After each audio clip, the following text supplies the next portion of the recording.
विराट कोहली और रोहित शर्मा के रिटायरमेंट पे फाइनली बीसीसीआई के प्रेसिडेंट ने स्टेटमेंट दे दिया है। उधर अश्विन अन्ना इस एम्पायर पे केस करना चाहते हैं और फाइनली ओलंपिक का क्रिकेट स्केड्यूल आ चुका है। बहुत इंटरेस्टिंग न्यूज है आज, लेट्स गो। ओके, तो ये बड़ी न्यूज है, बीसीसीआई की तरफ से पहली बार कोई ऑफिशियल स्टेटमेंट आया है रोहित शर्मा और विराट कोहली के लिए। और ये स्टेटमेंट जिस टाइम पे आया उसकी टाइमिंग को लेकर थोड़ी सी बड़ी मजेदार चीज तो है। आप पूरी कहानी सुनो इसमें। तो सबसे पहले तो जब विराट कोहली और रोहित शर्मा ने रिटायरमेंट ली थी टेस्ट में, उसके बाद से ऐसी न्यूज आने लग गई थी कि गौतम गंभीर ने जबरदस्ती इनको रिटायर करवाया। क्योंकि विराट कोहली अपने बचपन के कोच को बोल रहे थे कि मैं तो इंग्लैंड में जाके 2-3 सेंचुरी मारना चाहता हूँ। रोहित शर्मा ने भाई फ्लाइट्स की टिकट तक बुक करा ली थी, इंग्लैंड आने के फ्लाइट्स की टिकट्स बुक थी रोहित शर्मा, शायद इसीलिए फिर वो अभी इंग्लैंड में घूम रहे हैं बॉबी देओल के साथ में। बोले पैसा तो खर्च हुई, क्या घूम ही लेते। तो उस टाइम पर तो बीसीसीआई ने कुछ बोला नहीं, बात दब गई। लेकिन अभी एक और बहुत तगड़ी न्यूज आई थी, शायद कल की वीडियो में कवर की थी अपन ने, कि ओडीआई से भी विराट कोहली और रोहित शर्मा को रिटायर किया जाने वाला है। And this was it. इसके बाद तो भाई सब लोग बेंडे हो गए। भाई इतना गुस्सा जो कल से पड़ रहा है गौतम गंभीर को, इतनी गालियां पड़ रही है। टेस्ट तक ठीक था, ओडीआई से भी निकाल रहे हो तो फिर शायद बीसीसीआई को लगा कि अब तो भाई बात थोड़ी हाथ से ज्यादा ही निकल रही है। इसलिए उनकी तरफ से पहली बार एक ऑफिशियल स्टेटमेंट आया है कि हमने नहीं फोर्स किया है भाई। उन्होंने इस इंटरव्यू में बोला कि ये बीसीसीआई की एक पॉलिसी होती है कि हम किसी भी प्लेयर को फोर्स नहीं कर सकते हैं रिटायरमेंट लेने के लिए या फिर किसी फॉर्मेट से रिटायरमेंट होने के लिए। वो प्रॉपर उनका डिसीजन होता है। और उन्होंने ये भी बोला कि आप दूसरी साइड देखो, आप अच्छी साइड में देखो, क्योंकि अब ये दोनों टेस्ट से रिटायर हो चुके हैं, तो अब ये हर एक ओडीआई मैच के लिए अवेलेबल होंगे। एनीवेज, तो अभी के लिए सब बढ़िया है। सेकंड, अश्विन अन्ना इस एम्पायर की कंप्लेन करना चाहते हैं आरसीसी को। तो कल जब हम मैच हारे उसका एक बहुत बड़ा रीजन क्लियरली एम्पायरिंग थी। इंग्लैंड की टीम अपील कर रहे, उससे पहले तो ये बंदा डिसीजन दे रहा था। बोले अबे अपील तो कर लेने दे भाई, क्या कर रहा है। On top of that Ashwin anna ने ये भी बोला कि पॉल रेफेल जो ये एम्पायर है, जब ये इंडिया के लिए डिसीजन दे रहा था वो हमेशा इंडिया के अगेंस्ट ही जा रहा था, चाहे फिर वो सिराज का एलबीडब्ल्यू हो या फिर शुभमन गिल का विकेट। सिराज का एलबीडब्ल्यू क्लियरली आउट था, बिल्कुल बीचम बीच में लग रही थी बॉल, लेकिन क्योंकि इसने नॉट आउट दे दिया तो डीआरएस में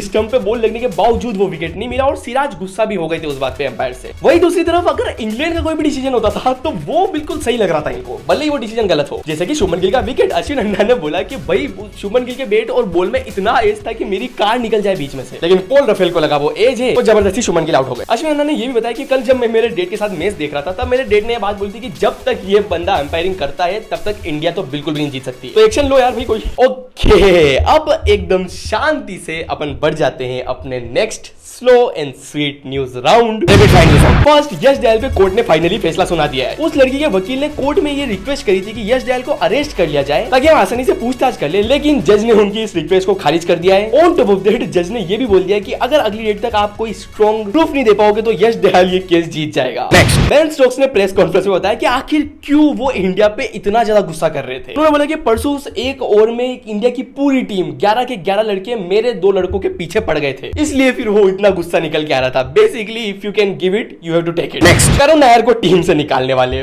फाइनली। भाई लास्ट चांस करके कितने मौके देंगे यार, सही बात है। अब देखो करुण नायर के देखो स्टार्ट तो बहुत अच्छा मिल रहा है उनको, लेकिन वो कन्वर्ट नहीं कर पा रहे उस स्टार्ट को। और ठीक है वो साई सुदर्शन बैठा हुआ है यार कभी से, तो ऐसी न्यूज आ रही है कि करुण नायर को हटा के अगले मैच से साई सुदर्शन को रखने वाले हैं वो। ओके, फाइनल न्यूज, ओलंपिक का स्केड्यूल आ चुका है। 22 जुलाई 2028 से क्रिकेट के मैचेस चालू हो जाएंगे ओलंपिक्स में, और इसमें टोटल 6 टीमें T20 फॉर्मेट में गेम्स खेलेगी और सारे के सारे मैचेस केवल एक ही स्टेडियम में होंगे। ये स्टेडियम एलेक्स से जस्ट 50 किलोमीटर दूर है, एक नया स्टेडियम बन रहा है आई गेस। अब ये तो क्लियर नहीं है कि कौन सी 6 टीमें खेलेगी, लेकिन आप कौन सी 6 टीमों को खेलते हुए देखना चाहते हो ओलंपिक में, कमेंट सेक्शन में जरूर बताना।